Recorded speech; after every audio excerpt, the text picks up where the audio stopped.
Hello friends, आज का हमारा टॉपिक है biological classification. Biological means living, वैसे ऑर्गेनिज्म जो जिंदा है, एंड क्लासिफिकेशन मीन्स वर्गीकरण। तो लिविंग ऑर्गेनिज्म को अलग अलग क्लासेस में कैटेगराइज करना, क्लासिफाई करना ही बायोलॉजिकल क्लासिफिकेशन कहलाता है। जो बायोलॉजिकल क्लासिफिकेशन है, इसकी नीड क्यों पड़ी?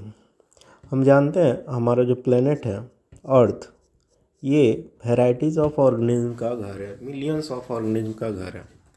अकॉर्डिंग टू आवर साइंटिस्ट, यहाँ पे 8 to 9 मिलियंस ऑफ ऑर्गेनिज्म रहते हैं। इनमें से भी अप्रॉक्स 2 मिलियंस को ही हम जान पाए हैं। अभी रिमेनिंग जो भी स्पेसीज हैं वो अनडिस्कवर्ड है। इसमें क्लासिफिकेशन में जो पहला नेम देखने को मिलता है एरिस्टोटल का मिलता है। एरिस्टोटल को हम बहुत नामों से जानते हैं, जैसे फादर ऑफ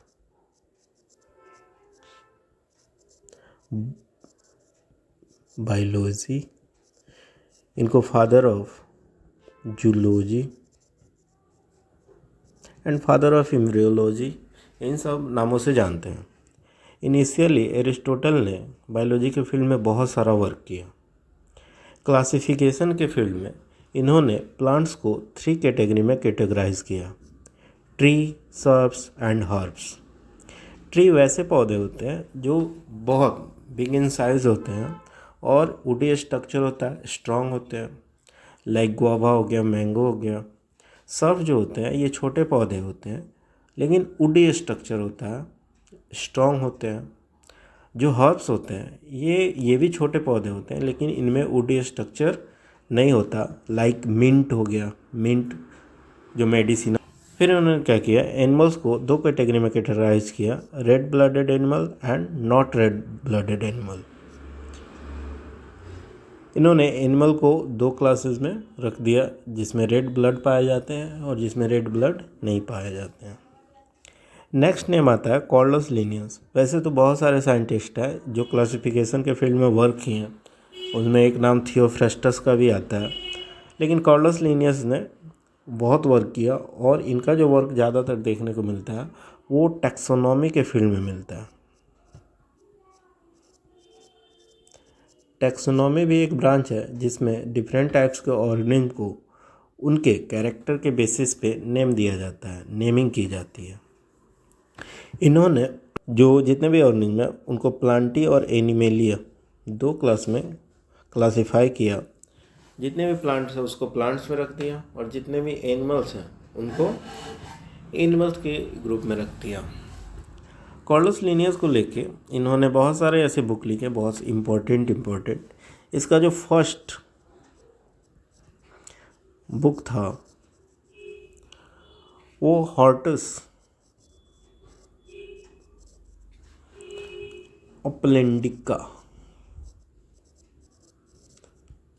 ऑपलेंडिकस एंड जो लास्ट बुक था जो अप्रॉक्स 1753 में लिखा था इन्होंने, स्पेसिस प्लांटेरम।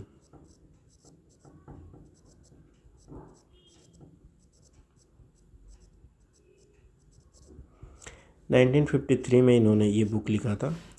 जो कॉर्डस लिनियस है इनका जो ड्यूरेशन था 1707 to 1778। नेक्स्ट हमारा नेम आता है बहुत इम्पोर्टेंट, R.H. विदिकर, जिन्होंने 5 किंगडम क्लासिफिकेशन दिया 1969 में। अभी प्रेजेंट में हम इन्हीं के क्लासिफिकेशन को स्टडी करते हैं। इन्होंने जितने भी ऑर्गेनिज्म हैं, जो नॉन ऑर्गेनिज्म जो 2 मिलियंस थे, उसको इन्होंने 3 मेन कैरेक्टर्स के अकॉर्डिंग 5 क्लासेस में, 5 किंगडम में इन्होंने क्लासिफाई किया। ये जो 3 मेन कैरेक्टर्स थे वो सेल के बेसिस पे, ऑर्गेनिज्म के कॉम्प्लेक्सिटी के बेसिस पे और उनके न्यूट्रिशन के बेसिस पे वे कैसे अपने फूड को ऑब्टेन करते हैं और कैसे सरवाइव करते हैं, इसके बेसिस पे इन्होंने जितने भी ऑर्गेनिज्म हैं, जितने भी लिविंग ऑर्गेनिज्म हैं, उनको 5 क्लासेस में क्लासीफाई किया, जिसको 5 किंगडम ऑफ क्लासिफिकेशन बोला जाता है। यहाँ पे अगर बात करते हैं कॉम्प्लेक्सिटी ऑफ सेल, तो जो सेल है वो कैसे हैं, क्या वो प्रोकैरियोट्स हैं या फिर यूकैरियोट्स हैं। प्रोकैरियोट्स क्या होते हैं, जिसमें न्यूक्लियस वेल मेम्ब्रेन बॉन्डेड ना हो। जो भी सेल ऑर्गेनल्स हैं, सेल के अंदर जितने भी ऑर्गेनल्स हैं जो सेल के सर्वाइवल के लिए रिस्पॉन्सिबल होते हैं, वो मेम्ब्रेन बॉन्डेड ना हो, वैसे सेल को हम लोग प्रोकैरियोटिक सेल बोलते हैं, प्रोकैरियोट्स बोलते हैं।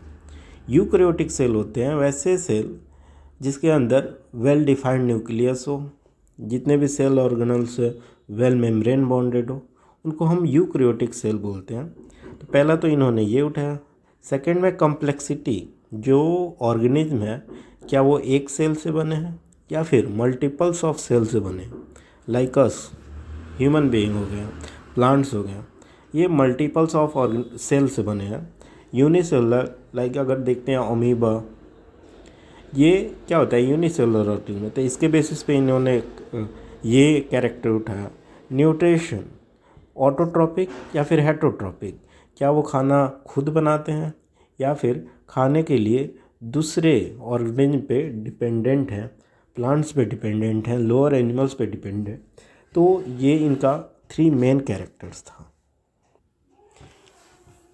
नेक्स्ट देखते हैं हम, जो R.H. विदकर ने जो 5 किंगडम क्लासिफिकेशन दिया, उनके नेम है Monera, protista, fungi, Plantae, animalia. जैसे हमने बात किया सेल टाइप, इन्होंने सेल टाइप जैसे मोनेरा में प्रोकैरियोटिक होते हैं, प्रोटिस्टा में यूकैरियोटिक, फंगी में यूकैरियोटिक, प्लांटी में यूकैरियोटिक, एनिमेलिया में यूकैरियोटिक। वैसे ही सेल वाल जो मोनेरा होते हैं वो नॉन सेलुलोजिक होते तो हैं, लेकिन सेलुलोज के नहीं बने होते हैं, वो पॉलीसैकेराइड्स एंड एमिनो एसिड के बने होते हैं। मतलब सेल वाल जो होते हैं वो पॉलीसैकेराइड्स और एमिनो एसिड के बने होते हैं। प्रोटिस्टा में देखा जाता है कुछ में पाए जाते हैं, कुछ में नहीं पाए जाते हैं। फंगी में पाए जाते हैं, लेकिन वो भी सेलुलोज के नहीं बोलते हैं। आगे हम लोग देखेंगे नेक्स्ट वीडियो कि वो काइटिन के बने होते हैं। प्लांट्स में हम जानते हैं ये सेलुलोज के फॉर्म्ड होते हैं और एनिमेलिया में एब्सेंट रहते हैं। जो न्यूक्लियर मेम्ब्रेन है मोनेरा में मोनेरा में एब्सेंट, प्रोटिस्टा में प्रेजेंट। ठीक है। सेल ऑर्गेनाइजेशन, ये सेलुलर मतलब एक सेल के ही बने होते हैं, मल्टीपल्स एक्सेप्शन में आता है, आगे देखेंगे। प्रोटिस्टा ये भी सेलुलर होते हैं, इसमें मल्टी सेलुलर देखा जाता है। जो फंगी है इसमें tissue and organ like xylem and phloem is the organ and different types of tissue that is formed by multiples of cell. और यहाँ पे एनिमेलिया में देखा जाता है टिश्यू ऑर्गन सिस्टम, ये आ जाता है। मोड ऑफ न्यूट्रिशन, मोनेरा में ऑटोट्रॉपिक मोड ऑफ न्यूट्रिशन करते हैं, ये कीमोसिंथेसिस केमिकल को सिंथेसाइज करते हैं, या फिर फोटोसिंथेसिस सनलाइट और रॉ मटेरियल वाटर वगैरह से अपना फूड को सेल्फ मेड करते हैं, ऑटोट्रॉपिक होते हैं। प्रोटिस्टा हो गया, ये भी ऑटोट्रॉपिक्स होते हैं, फोटोसिंथेटिक करते हैं, कुछ हेटरोट्रॉपिक भी पाए जाते हैं। फंगी में ये हेटरोट्रॉपिक होते हैं, प्लांटी ये ऑटोट्रॉपिक्स होते हैं, और एनिमेलिया ये अंडरस्टूड है ये हेटरोट्रॉपिक होते हैं, अपने सर्वाइवल फूड के लिए दूसरे ऑर्गेनिज्म पे डिपेंड रहते हैं। नेक्स्ट हम 1 बाय 1 इनको जानते हैं। पहला मोनेरा, जितने भी प्रोकैरियोट्स हैं ये किंगडम मोनेरा में आ जाते हैं। यहाँ पे एक एग्जाम्पल दे रखा है, eubacteria, blue green algae, archaebacteria, mycoplasma. Mycoplasma is the smallest cell.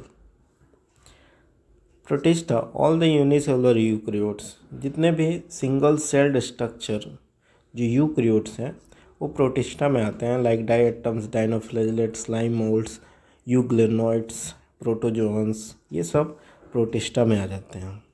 Fungi जो है ट्रू फंगी, इसको माइकोटा भी बोला जाता है, लाइक मशरूम वगैरह इसमें आ जाते हैं।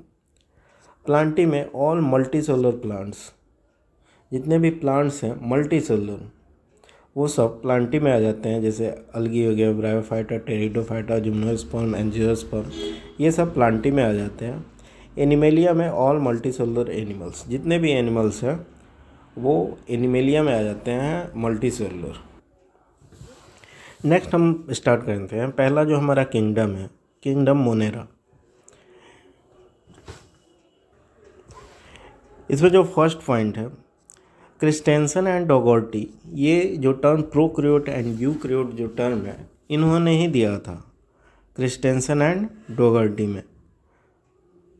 और जो ये जो भी ऑर्गेनिज्म है इसको इस क्लास में प्लेस्ड करने का काम सीवी वैन नेल ने किया था।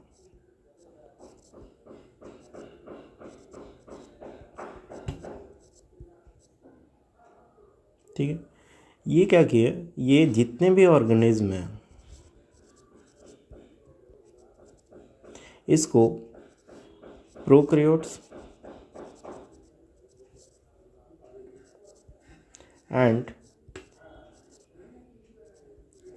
यूकैरियोट्स में प्लेस्ड किया। ये काम सीवी वैन नील ने किया था। All prokaryotes comes under Monera. Bacteria और द सोल, जो भी बैक्टीरिया है इसके सोल मेंबर हैं। बैक्टीरिया ज़्यादातर इसमें आते हैं। एंड बैक्टीरिया के भी अकॉर्डिंग टू देयर शेप के बेसिस पे इनको 4 कैटेगरी में कैटेगराइज किया गया है। बैक्टीरिया के शेप के अकॉर्डिंग जो ये 4 क्लासेस हैं, पहला आ जाता है बेसिलस। बेसिलस हो गया, ये जो बेसिलस है ये सिंगुलर टर्म है। अगर हम एक की बात करते हैं तो डैट इज़ बेसिलस, अगर सबकी बात करते हैं तो इनको बेसिली बोलते हैं। और ये रॉड शेप्ड होते हैं। ठीक है, नेक्स्ट बात करते हैं वेब्रियम। जो वेब्रियम है ये जो होते हैं ये कॉमा शेप्ड स्ट्रक्चर होते हैं।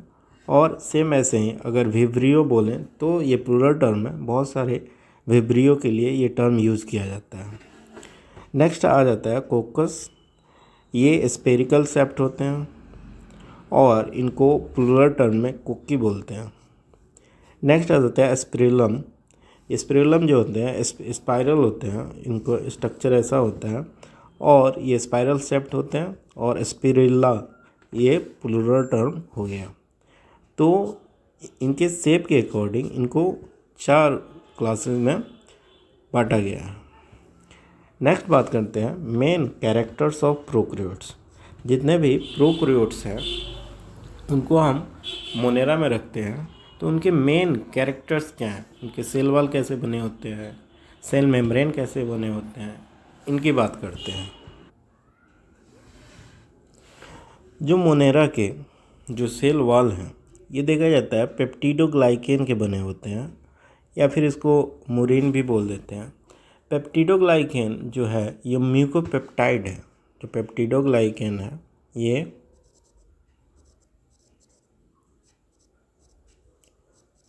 टाइप ऑफ म्यूकोपेप्टाइड है।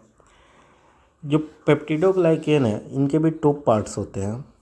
एक होता है पॉलीसैकेराइड्स जो बना होता है glucose, mannose, galactose, amino sugar से। सेकेंड हो जाता है एमिनो एसिड जिसमें diaminopimelic acid, muramic acid and teichoic acid से ये बने होते हैं, teichoic acid. Some prokaryotes in which cell wall is made up of cellulose, ये एक्सेप्शन में आ जाता है। कुछ अभी तक तो हम लोगों ने ये देखा कि नॉन सेलुलोज होते हैं, लेकिन कुछ ऐसे भी होते हैं जिसका सेल वॉल सेलुलोज से बने होते हैं। जैसे एसिटोबैक्टर एसिटोजेनम, ये एग्जाम्पल है जिनके सेल वॉल सेलुलोज से बनते हैं। एसिटोबैक्टर जैलेनम। नेक्स्ट है जो माइकोप्लाज्मा, ये सबसे स्मॉलेस्ट सेल है, ये इसमें सेल वॉल होता ही नहीं है। तो हम लोगों ने देखा जो मोनेरा है इसमें तो सेल वॉल होता है, लेकिन जो माइकोप्लाज्मा है ये प्रोक्रियोट्स होते हैं। जितने भी मोनेरा के रिस्पेक्ट में कैरेक्टर्स हैं उसको ये फुलफिल करता है, लेकिन इसमें सेल वॉल नहीं होता है। तो इसको भी हम लोग मोनेरा में ही पढ़ते हैं। जो सेल मेम्ब्रेन है वो लिपोप्रोटीन का बना होता है, लिपिड प्लस प्रोटीन।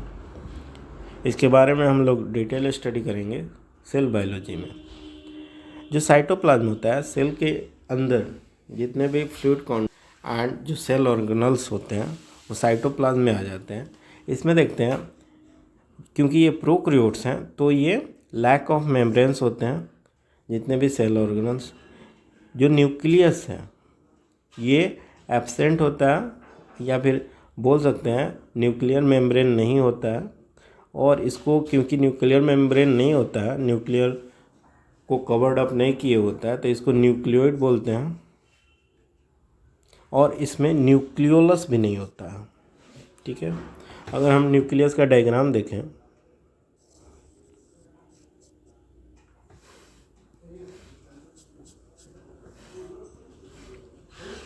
तो इसके अंदर न्यूक्लियोलस होता है। ठीक है, डेंस बॉडी, ये यहाँ पे एब्सेंट रहता है साइटोप्लाज्म में।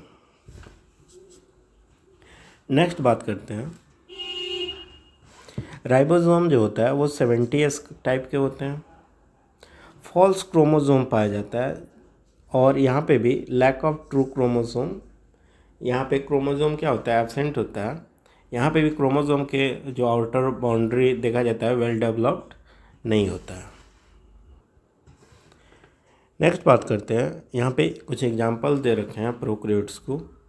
यू बैक्टीरिया, जिसको ट्रू बैक्टीरिया बोलते हैं, archaebacteria, blue green algae, actinomycetes, rickettsia, myxobacteria, ये सब कुछ एग्जांपल हैं प्रोकैरियोट्स के। इसमें से जो इम्पोर्टेंट बैक्टीरिया है एनसीईआरटी के अकॉर्डिंग, उसको हम लोग आगे देखेंगे। जो हमारा पहला आता है अर्ची बैक्टीरिया, इनको ट्रू बैक्टीरिया बोलते हैं।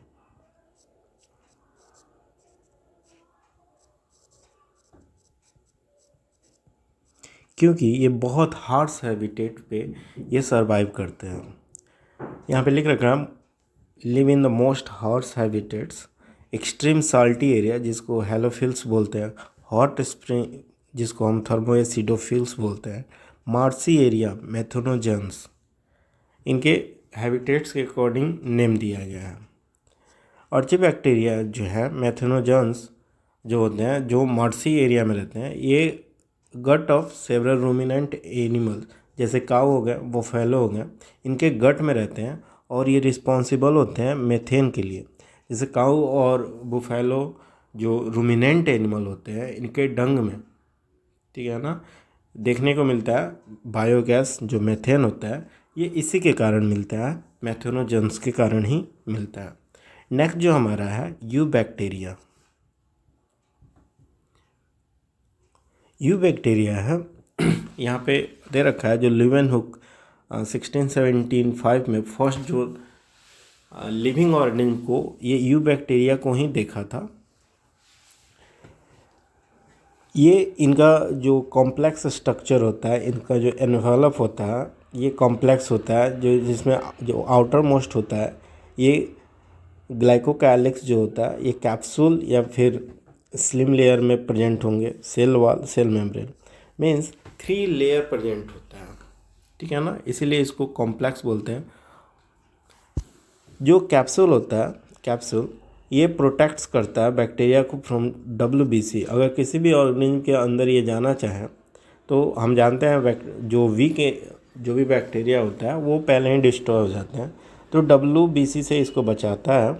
और कॉलोनी फॉर्मेशन में अपना जो भी रिप्रोडक्शन है, अपने पॉपुलेशन को बढ़ाने में, ये जो कैप्सूल है जो ग्लाइकोकैलिक्स का बना होता है, ये हेल्प करता है।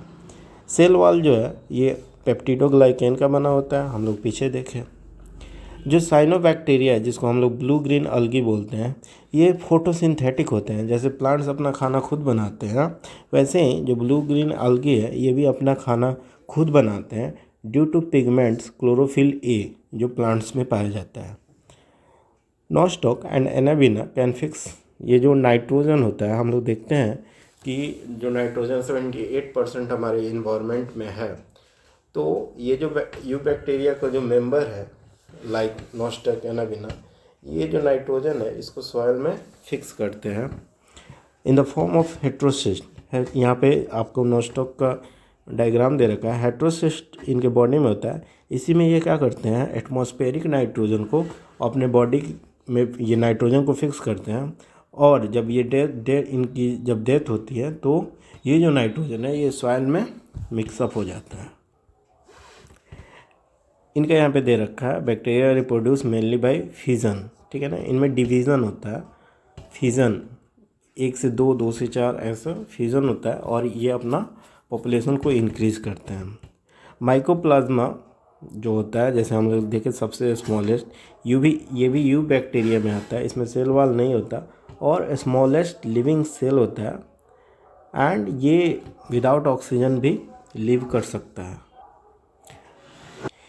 नेक्स्ट वीडियो में हम लोग देखेंगे प्रोटिस्टा फंगी प्लांटी एनिमेलिया को पार्ट 2 में।